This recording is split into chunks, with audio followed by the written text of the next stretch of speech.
Hello students, we have seen in the last our video about what is semantic analysis, what are the different use of that and how it is defined, and we were looking for the different types of attributes. In the last video we have seen the synthesized attribute. Now we are going to see the inherited attribute. Inherited attributes are useful for expressing the dependency of a construct on the context in which it appears. You understand this thing. We have seen the definition, but how it relates, it depends on कैसे आपने define किया है और वो कहाँ appear हो रहा है उसके ऊपर define करता है. It is always possible to rewrite a syntax directed definition to use only synthesized attribute, but it is often more natural to use both synthesized and inherited. क्योंकि सिर्फ synthesized से सारे ही definitions नहीं बताई जा सकती, इसीलिए inherited का भी होना ज़रूरी होता है. यहाँ पे इसका evaluation order क्या होता है? Inherited attributes cannot be evaluated by a simple pre-ordered traversal of the parse tree. Unlike synthesized attribute, the order in which the inherited attributes of the children are computed is important. यहाँ पे order important होता है, वहाँ पे order important नहीं होता है synthesize में, लेकिन यहाँ important होता है क्योंकि ये लेफ्ट और राइट सिबलिंग के ऊपर डिपेंड करता है एज वेल एज पेरेंट के ऊपर डिपेंड करता है. इसके कुछ एग्जांपल्स देखेंगे. इनहेरिटेड एट्रीब्यूट कैसे यूज किया जाता है, ये एग्जांपल एक है. ये एक डिक्लेरेशन का टाइप डिक्लेरेशन का ग्रामर है जिसमें D is for declaration, D derives to TL. T is type and L is a list in which the items are specified. ठीक है. अब ये क्या एक डिक्लेरेशन है, टाइप डिक्लेरेशन. इसमें L dot in is equal to T dot type. इस example में हमारे पास दोनों तरह के एट्रीब्यूट्स हैं. कौन से वाले? Synthesized as well as inherited. अब इसमें देखिए ये L इंडिकेट करता है लिस्ट. इट इज़ लाइक ये इस तरह का डिक्लेरेशन है, इंटीजर A, B, C. ये इसमें ये क्या है? ये है लिस्ट. तो ये इंट क्या है? ये टाइप है. और A, B है, लिस्ट ऑफ इंटीजर्स है. तो ये L1, L2 इस तरह हो सकता है. अब ये क्या बता रहा है? D derives to TL. L dot in is equal to T dot type. L dot in मतलब ये यहाँ पे ये D के दो चिल्ड्रन हो जाएंगे. D विल बी पेरेंट और T and L will be the children. यहाँ पे इसकी वैल्यू जो होगी L dot in is equal to T dot type. यहाँ पे T डॉट टाइप एक एट्रीब्यूट है और यहाँ इन एक एट्रीब्यूट है. This is L dot in इसलिए लिखा हुआ है यहाँ पे because it is showing it is a inherited attribute. और ये जो टाइप है this is not a inherited attribute, it is a synthesized attribute. ये कैसे क्लियर होगा? T derives to int, T derives to real. तो T dot type is equal to integer, T dot type is equal to real. मतलब इनके साथ meaning ये होती है प्रोडक्शन रूल्स की. तो यहाँ पे ये क्या इंडिकेट कर रहा है कि ये वैल्यू यहाँ जो आएगी T डॉट टाइप की, दिस विल बी इंटीजर. ये कहाँ से आई? ये इसके चिल्ड्रन से आई. इसीलिए ये जो T डॉट टाइप वाला यहाँ पे जो है attribute, it is a synthesized attribute. अब इसको एक्सपैंड किया गया है. L derives to L1, ID मतलब लिस्ट एक्सपैंड हो सकती है. So L1 dot in is equal to L dot in मतलब ये वाली वैल्यू यहाँ से आ रही है. L1 dot in is equal to L dot in and add type ID dot entry L dot in. ये वाली वैल्यू कहाँ से आई? इधर से आई. और ये ID की वैल्यू कहाँ से आएगी? This will come from your lexical analysis. और L derives to ID add type ID entry dot LN मतलब ये वैल्यूज कहाँ जाएंगी? ये वैल्यूज जाएंगी सिंबल टेबल में. ID के जगह पे कौन सा टाइप है इसका वो यहाँ से ऐड होगा. तो यहाँ पे आपके पास दोनों तरह के ही एट्रीब्यूट्स हैं. यहाँ the non terminal T has a synthesized attribute type determined by the keyword in the declaration. मैंने ऑलरेडी आपको बताया. And the production D derives to TL is associated with the semantic rule L dot in is equal to T dot type, which sets the inherited attribute for L dot. क्योंकि ये अपने sibling से value ले रहा है इसीलिए इसको बोला जाता है इनहेरिटेड. यहाँ पर भी ये वैल्यू L1 कहाँ से ले रहा है? अपने पेरेंट से. It is also inherited. और वहाँ पे सिंथेसाइज्ड में चिल्ड्रन से वैल्यू जाती है पेरेंट को, तो ये वैल्यू जा रही है अपने पेरेंट को, इसीलिए ये सिंथेसाइज्ड है. नीचे वाले वैल्यू से ऊपर वाले की वैल्यू कैलकुलेट होती है. इसका मतलब नीचे के नोड से पेरेंट की वैल्यू कैलकुलेट होती है, तब वो सिंथेसाइज होता है. Note the production L derives to L1 dot I distinguish the two occurrence of L. यहाँ पे L1 और L है, ये previous occurrence है और ये नया occurrence है, ये हम पहले भी देख चुके हैं. ठीक है, ये दूसरा एग्जाम्पल है इनहेरिटेड का. Synthesize attribute can be evaluated by post order traversal. आप ट्रीज का ट्रैवर्सल देखेंगे पोस्ट ऑर्डर से तो ये इनका एवेल्यूशन होगा. Inherited attributes that do not depend on from the right children can be evaluated by classical pre-order. Pre-order, post-order आप trees के द्वारा जानते हैं कैसे करते हैं. The annotated parse tree for the input real id, id मतलब ये तीन values हैं which has a type real. इसको हम अगर देखें तो इसका annotated parse tree कैसे होगा. parse tree में additional information आप दे रहे हैं तो it becomes annotated. अब ये सेम वाला ग्रामर है.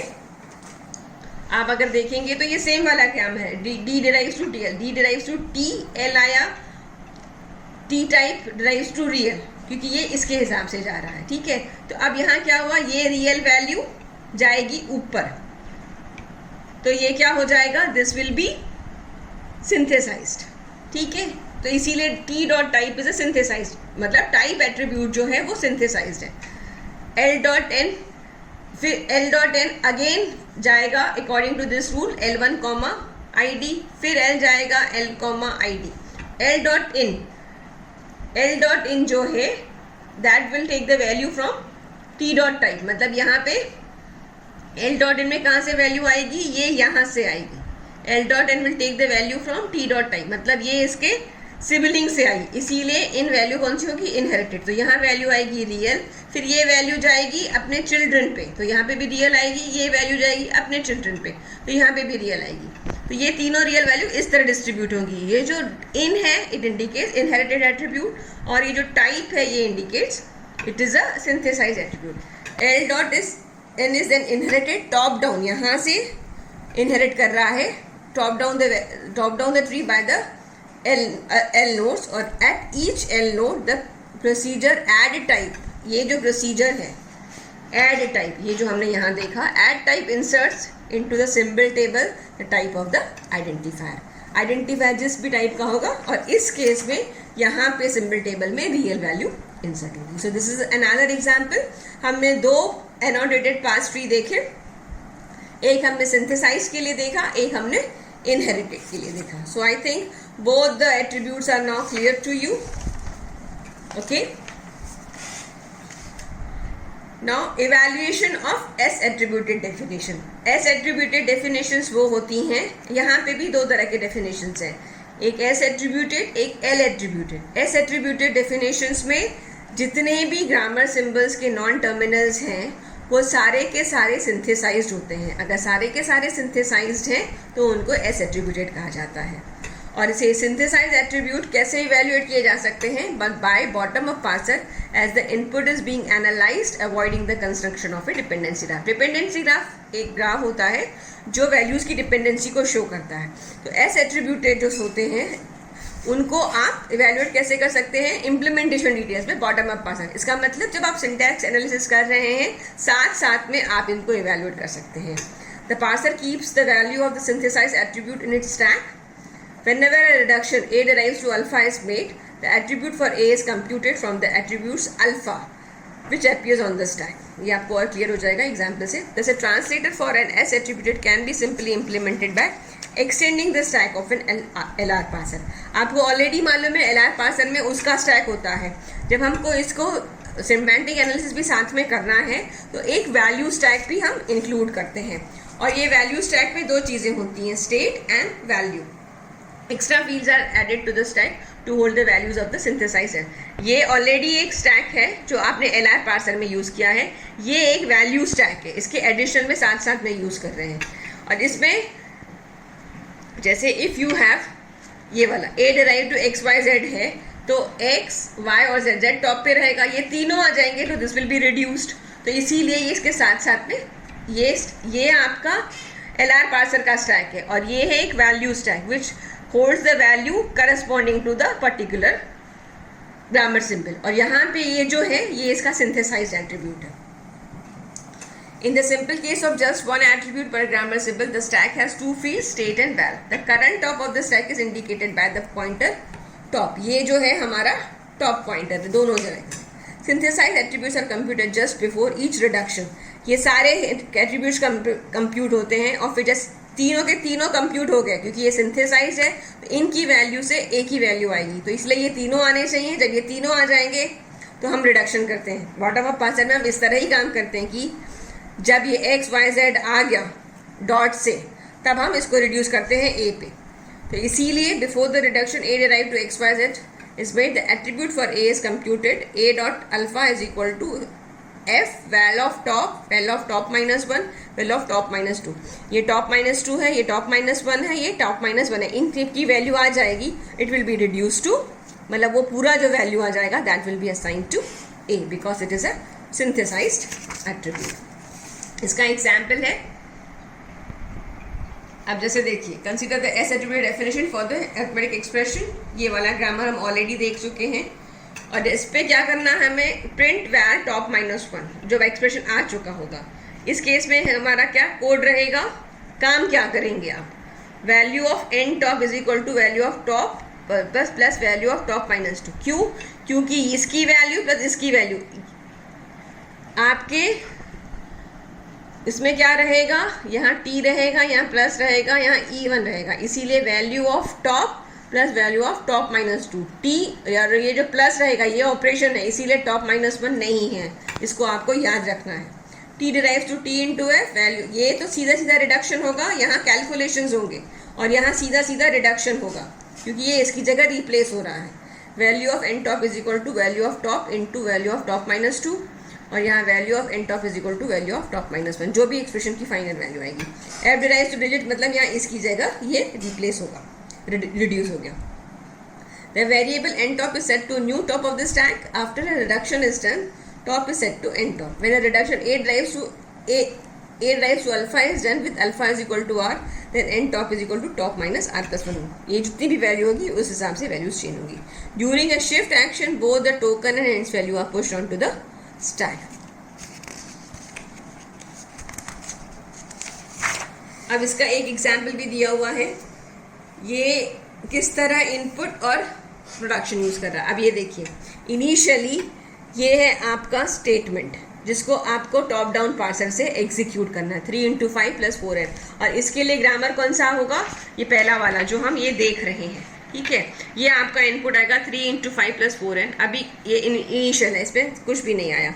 अब जैसे ही पहला आएगा तो आप 3 को क्या करेंगे, स्टेट में डालेंगे, इसकी वैल्यू क्या रहेगी, ये वैल्यू यही रहेगी।